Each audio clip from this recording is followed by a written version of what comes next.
special Wednesday night. Was it 8 o'clock at night? It's the night before Colin Simmons announces his decision. And yes, I've already done 3 hours of show today with Chad Hastings. Yes, I'll be up tomorrow morning at like 8 o'clock in the morning to help out Anwar Richardson. We've got 3 hours planned tomorrow, and yet it still doesn't feel like it's enough. The number one player in the state of Texas will be announcing his decision tomorrow. We're less than 24 hours away from D-Day with none other than Colin Simmons, pass rushing 5-star extraordinaire from Duncanville. So I thought we'd do a little bit of a, not necessarily a primer. I feel like I did that on Sunday in my 10 thoughts from the weekend when I literally went through his entire recruiting process to lay out the good, the bad, how all of this has occurred. No, instead we'll have a little conversation. I'll take your comments in the chat. We'll talk a little bit on the eve of his decision, where things stand. As things currently look, and what, we are 18 hours away from Colin Simmons announcing his decision. Things look really good. As we talked about today on House Divided with Chad Hastings and myself, we are in a situation where it feels like the LSU media, probably at the behest of LSU coaches, are somewhat waving the white flag with regards to what's going to happen tomorrow. It's really interesting how all of this has come together over the course of the last 10 days or so. But yet here we are. Things feel like they're settling in for the Longhorns. You can't take anything for granted. I constantly remind myself of what happened with Harvey Williams, the ex-LSU running back who was set to commit to Texas A&M, I think on signing day, way back in the day. I mean, Harvey Williams is a player from the 80s, and his announcement to A&M was supposed to be a surprise. It wasn't. A&M fans were letting the cat out of the bag. What's up, Chris Bennett? Good to see you in the chat. Always enjoy your conversation. Feel free to hit me with any questions that you might have. We're talking Colin Simmons. And Harvey Williams is like set to make his announcement.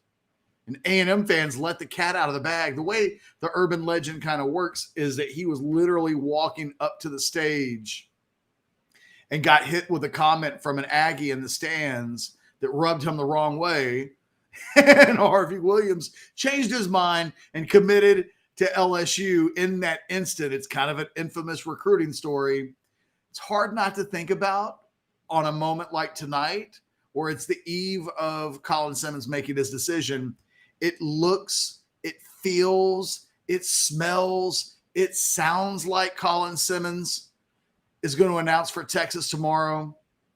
And yet, anything can still happen. And look, I've been for the last 6 weeks banging the drum that no matter what happens tomorrow, that the real recruitment of Colin Simmons is going to begin in November and December when it's all said and done, that it's unavoidable, that it will be interesting to see tomorrow what he says. If he commits to Texas, what does he say about the LSU official visit? I mean, I think we all expect that no matter what happens tomorrow, that Colin Simmons will almost certainly visit both schools during the school year. Hold on, Paul. I'm letting you interrupt me in mid thought because this is funny. When I do an impromptu show on Wednesday night, you should wear a badass hat to honor Unc Anwar, like drunk catch. Is that what we're talking about? Oh, maybe. I don't really, I'm not like the biggest drinker in the world. I certainly have had a drink or two in my lifetime, but it's not my go-to for the most part. But who knows? Like, the thing is, I also don't wear hats. I don't even know where I would go to get a hat. Maybe if one of my kids comes in, they'll have a hat. I'll put their hat on. We'll get crazy tonight. But back to the conversation. It will be really interesting to see tomorrow. Cole Patterson of Rivals.com will be there. Aaron Little of Orangebloods. We'll have Aaron there like an hour. I think I told Aaron, get there 2 hours early. get there 2 hours early, set the stage for us all. We'll have Aaron on during the show at about 1:20 tomorrow. We will be live at 2 o'clock when Colin Simmons makes his announcement.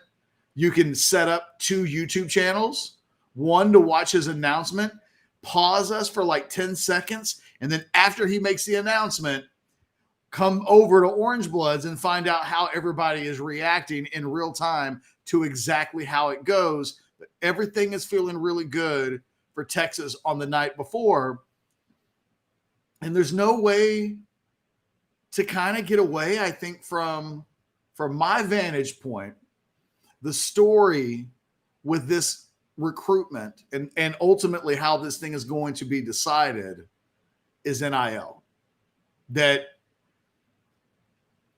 what Texas players, there's only so much that they can do with NIL with a kid from the state of Texas right now. There's only so much kind of discussions that they can do. But you know what Colin Simmons can do? He can find out from a player on the football team, hey, Xavier Worthy, how much money are you making? Hey, pick a starter anywhere on that field.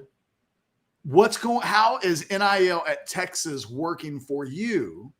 And the reality is LSU's NIL in football right now does not defeat a motivated Texas NIL. That where LSU's kicking ass in women's basketball and baseball, they are dominating in NIL, and it feels like they're the leaders. It's not really the case in football. I'm telling you right now, Texas is, along with Georgia and Texas A&M, and there's a conversation to be had about what Texas A&M does now that their collective has apparently bit the dust. But what Texas has been able to do on the NIL scene is incredibly impressive. It will take a team effort from, I think, Texas fans in order for this to sustain itself over years. More people are going to have to get involved in Texas NIL.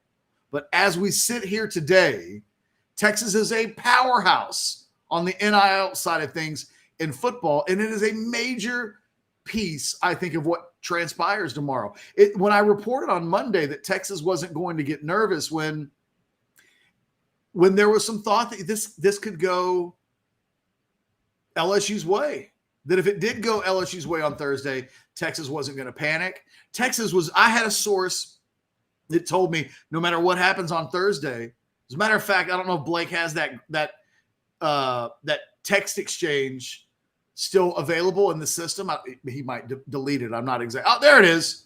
This was from a conversation that I had on Monday night, because I had given out, by the way, I'll go on a little bit of a mini rant here in a second. But I had said, like on Sunday, I thought 70-30 Texas. But it's so hard to handicap these things. And it's really important to note, there's a part of me that thinks that some of the intrigue from the last 2 weeks from this visit has been designed to build up intrigue on announcement date, that maybe it hasn't been as close as it seems. There's a part of me that thinks that, right? The part of me that feels like there are no accidents in this world. But there's also another part of me that realizes that I have talked to sourcing who's told me there have been constant conversations taking place between Simmons and both schools, that there had been some mystery, and I don't think it was completely being fake. Blake, put that back up there because I wanted to read through it. I thought 70-30 on Sunday night, but I mean, how do you quantify, what do you think the chances are? I mean, if it's not 100%, I don't know how you quantify these things, right? It's definitely going to happen, no doubt about it, 100%, and those exist, or we get into a territory where I'm in no man's land, like with Kyler Murray, where the day he gets back, you throw out 85% for reasonings that I don't really want to get into right now because that's a different show. But then when things change, it's like, oh, well, you said 85, and that can't ever change. So I said 70-30 on Sunday, knowing it was risky. And then I'm having a conversation on Monday with a source of mine, and I was like, look, I was trying to get this source to give me a percentage, and he just wouldn't.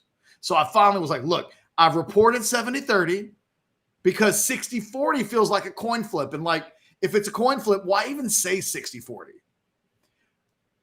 But I said it sounds like more of a coin flip for Thursday than 70-30. But it might be 70-30 when we just talk about what happens when this kid signs his national letter of intent. At which point my source said, exactly, I think there's a 70% chance he eventually comes to Texas. I think as we sit here on Wednesday night on the eve of that, I think that number's probably higher. I don't want to jinx anything. I'm not going to dare say 85%. I'm not going to do these things that would make you nervous. But things feel really good on the Texas side. We've been in constant contact with LSU people. People that were really confident 5 days ago are way less confident today. And so here we are. It's the eve of the decision, a decision that I think is just a directive for the next few months because I don't think LSU is going to give up. Here's the thing. Here's the best thing I can tell you, though, as I sit here and I've preached to you for 6 weeks that this will be a recruitment that goes into November and December. I think LSU knows they cannot compete with Texas.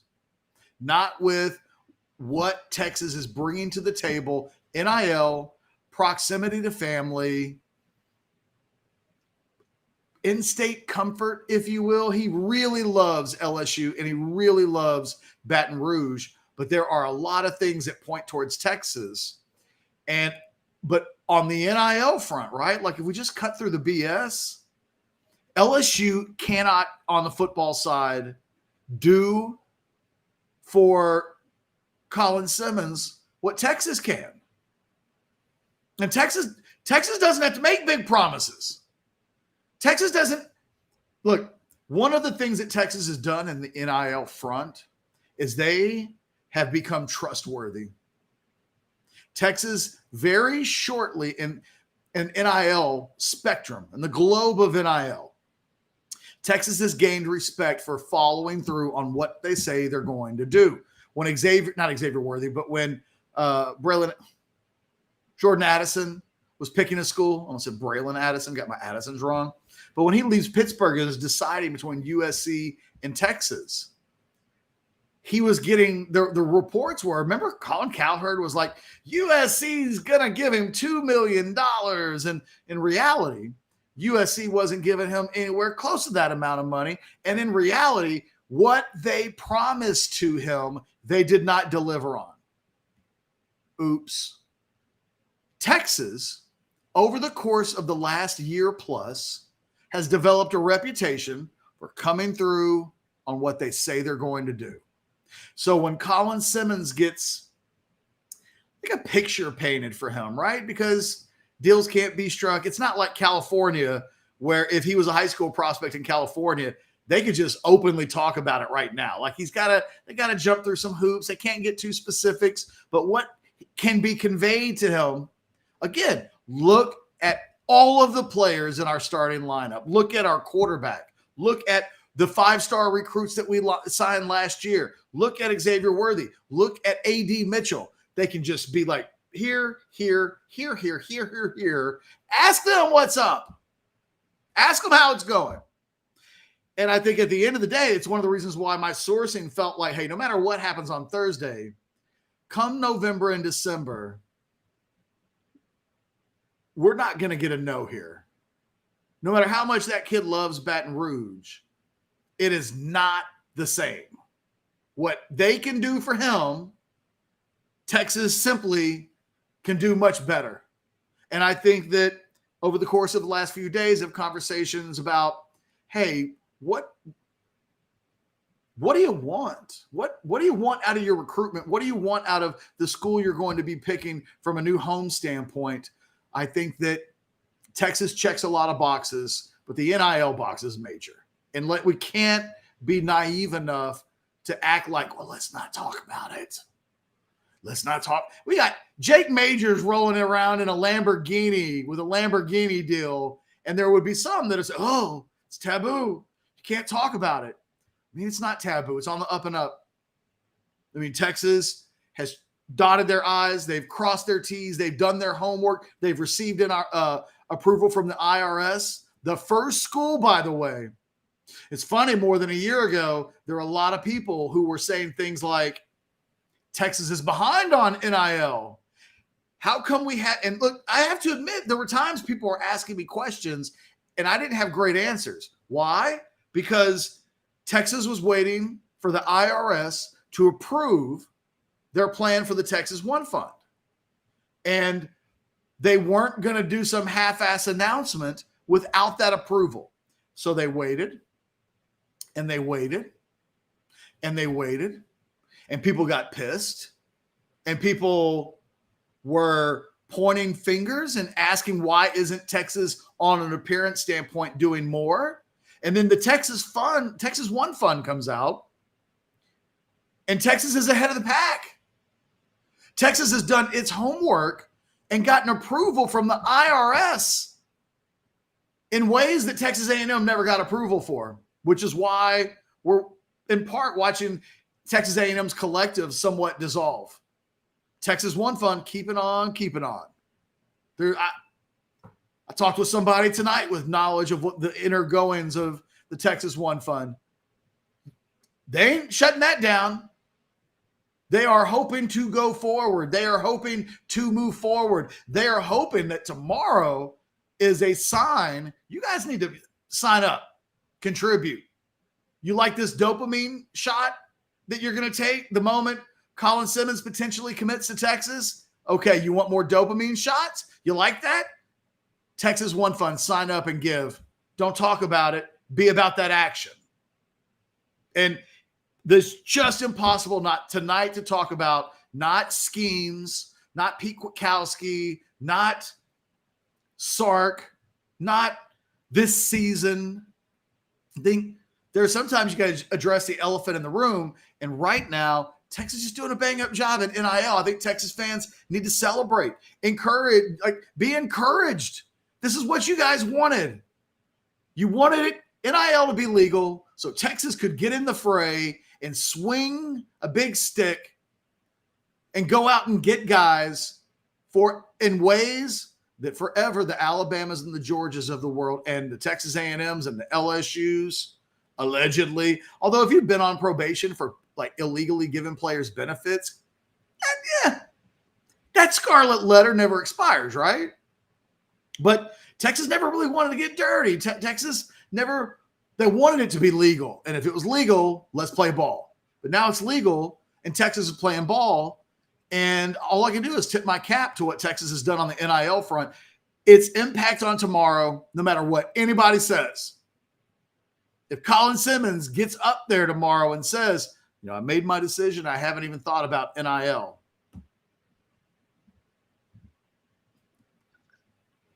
Okay. Okay. We won't argue with anybody that says that, but it's 2023. Texas players are rolling around in Lamborghinis. Mid-level offensive linemen are getting Lamborghini deals. That's what I'm saying. This is just the way it's working now. And for Texas, it appears to have really worked. Darwin says, where'd it go? Take my OB sub and give it to Texas Fund. No. Darwin, I get a finder's fee. Your OB sub is your finder's fee for me telling you these important things. And by the way, $10 a month. I mean, come on, man. You're giving me 30 cents a day. Don't tell me my 30 cents is the deal breaker between you and Texas One Fund. And when in doubt, probably should keep Orangebloods at that point. Let someone else handle it. That's what I would say. If I'm in your 30 cents a day ballpark, stay with me. I do not want to lose subscribers. So, yes, Darwin, FYI. We got a question here. John says, do you think the number is more than $750,000? Honestly, yeah. I don't know the numbers, so I can only guesstimate. But I get the sense that that's kind of like we're talking about 5-star guys. I think NIL money becomes available at that point. I don't know. Maybe not. But it's interesting. There were guys last year. Let me put it to you like this. I think Diamante Tucker Dorsey, the transfer linebacker last year that Texas got, I think he got more money in NIL than LSU is able to offer Colin Simmons. Diamante Tucker Dorsey, this is just my opinion. This is just me thinking about what I heard at this time last year, what was happening with transfers. It is without getting necessary. I don't know, John. Honestly, I can't say that. And it's probably none of my business on some level, right? Like, I don't want to involve myself too much into the money when I really don't know for sure. I mean, I don't. I got ideas. I get hints, but like I can't tell you what will be on the table for Colin Simmons when he shows up on campus. I don't know. But what I can tell you is that what LSU is, what I've heard, again, right? This is coming from LSU media people. I got to be honest. Haven't talked to anybody inside at LSU, but we do have some LSU sourcing. That sourcing tells us that LSU was, 200? I don't know. Again, I think the number is less. There's less on the table for what LSU is currently paying players like, and I say LSU, right? Their collectives, their alums, the businesses that do business with them, right? Wink, wink, nod, nod. Diamante Tucker Dorsey made more year last year at Texas as kind of an unheralded linebacker transfer than what Colin Simmons has been indicated is available from an LSU NIL standpoint. It is big boy stuff versus not that look. And the thing is, LSU, they don't suck at NIL. They right now just don't compare to Texas. That's where Texas has put itself. I think if we were talking about what LSU is, I think LSU is doing what Ohio State is doing. I think LSU and Ohio State are doing what USC is doing. I think what LSU is doing is normal right now in the world of college football. I think Texas is winning. By any means necessary, Texas is getting it done on the NIL front. I think they're in the company with Georgia. They're in the company with Texas A&M. They're winning. And look, I have long been a proponent for this. If there are people watching this right now that are, I don't feel comfortable. It is the law. It's the way of the world right now. And if it's the way of the world, either you go out and try to be elite or you're middle of the pack. And I think if Texas gets a commitment from Colin Simmons tomorrow, it's one more indication, as if Jake Majors rolling around in a Lambo, as Des says, Jake Majors rolling around Austin in a Lambo is wild. It is. It is. And, these guys are making bank. They're making the kind of bank that will give them considerations. T'Vondre Sweat came back. T'Vondre Sweat was going to get an invite to the Senior Bowl, and T'Vondre Sweat came back for his senior year. I mean, it doesn't work with every guy. They got Jalen Ford to come back. Jalen Ford gave serious consideration to go into the NFL. He didn't come back for the feels. Oh, I just love this place. No, man, he came back because they hooked him up enough that the idea of coming back to Austin made complete sense. Nigel says, looks like LSU is conceding. That's what happens in recruiting.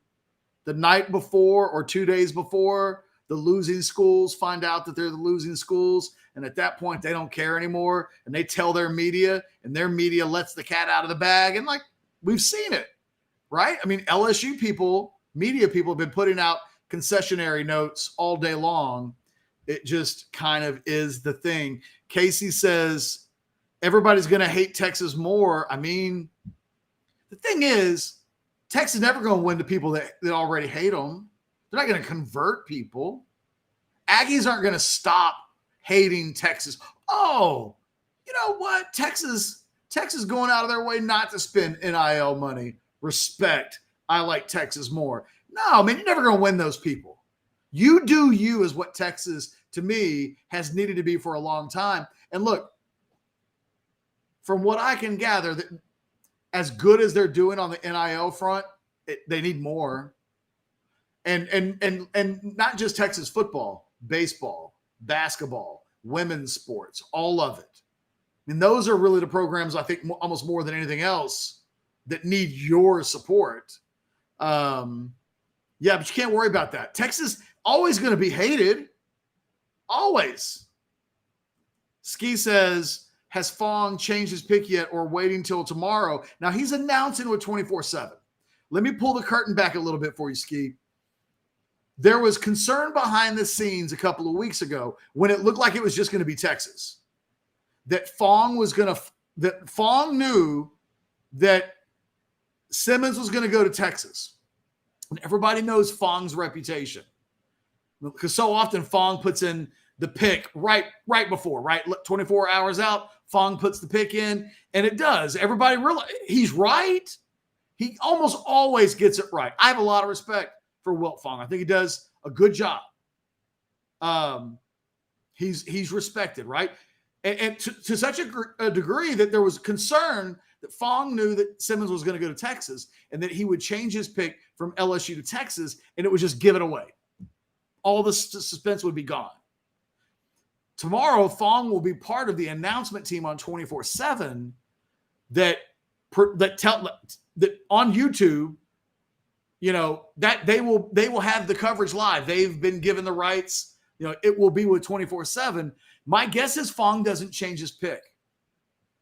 I also would not be shocked if one of the things that was in any agreement with 24/7 was that Fong doesn't change his pick because they don't want him to. They don't want Fong to make the Texas pick because it renders his press conference or his announcement somewhat moot. So he's announcing on 24/7's national page tomorrow. Kudos to 24/7. Like, I'm not hating. My guess is that Fong doesn't flip it.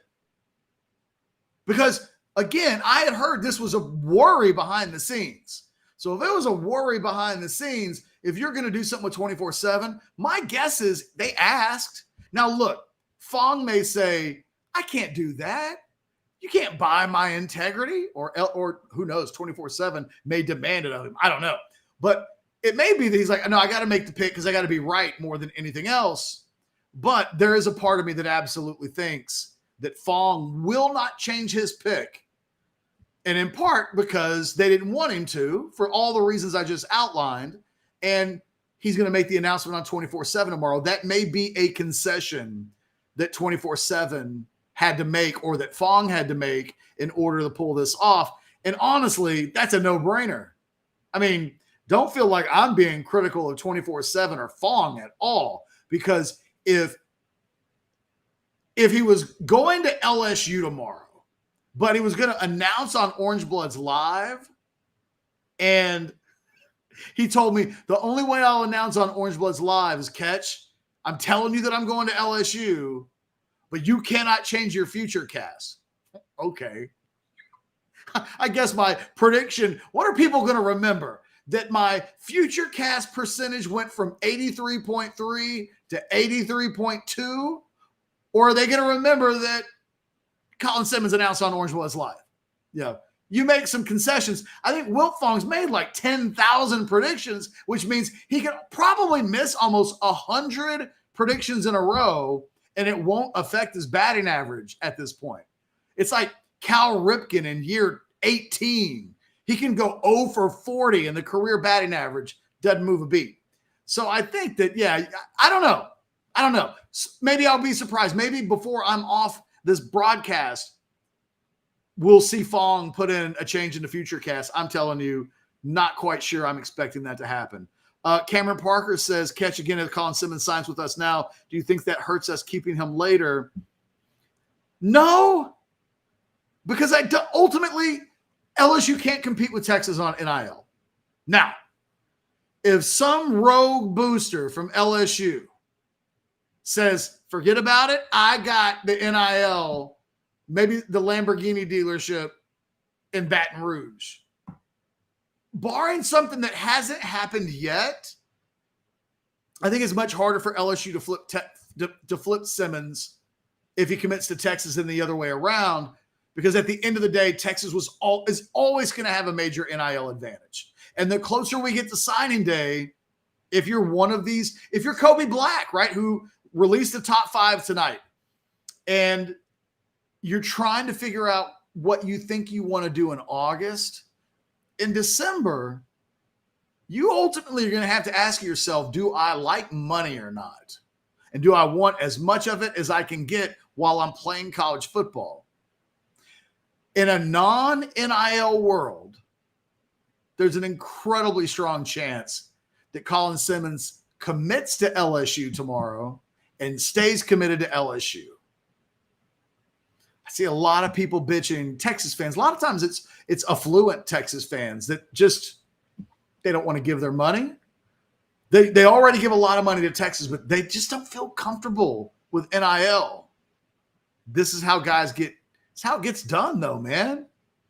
In 2023, if you want Colin Simmons or a 5-star player of his ilk, unless it's extenuating circumstances, the money matters, man. It does. If you're going to be able to potentially get more in year 1 with Texas on an NIL deal than you can get in 3 years at LSU, it's a lot of money, man. Like it's like I talked with Anwar yesterday, and I'll be on Anwar's show Thursday morning at 8 o'clock, 8:20 Central, as a matter of fact. We'll keep the updates coming as they come in. He wouldn't even interview me. Wouldn't even interview with me at Orangebloods when he was an NFL writer at Yahoo until the money part was right. And after the money part was right, he was like, cool, I'll come down to Austin and check it out. But let's not waste our time. And I think all of us live in a world where if the money's significantly different, like we just got to be honest that matters and not be mad, not judge a kid. Oh, kid's making the decision on the money. Well, yeah. You know what? Do you know who makes decisions based on money? Professional athletes. Aaron Judge almost left the New York Yankees. Why? Someone else was offering more cash. I mean, it happens. It happens. And unless you're Tom Brady and you're married to a woman that makes like 25, 50 million a year, and what you make almost doesn't matter, they ain't even married anymore. So, he's retired and saving cash and trying not to give money to teammates like he was at the end of his career in the NFL. It's rare when when pro athletes just give back money. And if they do, it's a situation with like James Harden, where he's already making $30 million in a year. So he'll make $3 or $4 million so that a team can do something with like their mid-level exemption. It's, barring something like that, dudes make decisions based on money. And I just will never begrudge anybody that looks out for number one, looks out for their family. It is what it is. Let's see. Paul says, in a world this happens, Colin Simmons, Dominic McKinley, Brandon Baker, Kobe Black, Ryan Wingle, and Micah Hudson. When is the last time Texas has seen such a top-heavy class like this? Last year, top-heavy class. Whole bunch of super blue chips. 7, if I'm not mistaken, if I got the number. Texas has no super blue chips currently committed. You just listed 1, 2, 3, 4, 5, 6. If they wipe the table and get all of those guys, they did that last year. It's the bar. It's what they need to be doing every year. It's what Georgia and Alabama do. That's how Alabama has 30 blue chips on its roster every year. They do that, what you just described, every year. And if Texas starts winning, if Texas has a big year, that isn't that's not out of the question. My man John says, what about back-to-back classes like that? It's what Mac Brown used to do. That's what Mac Brown used to do.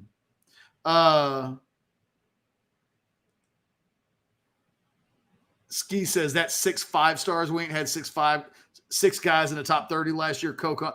I look at super blue chips almost exactly the same.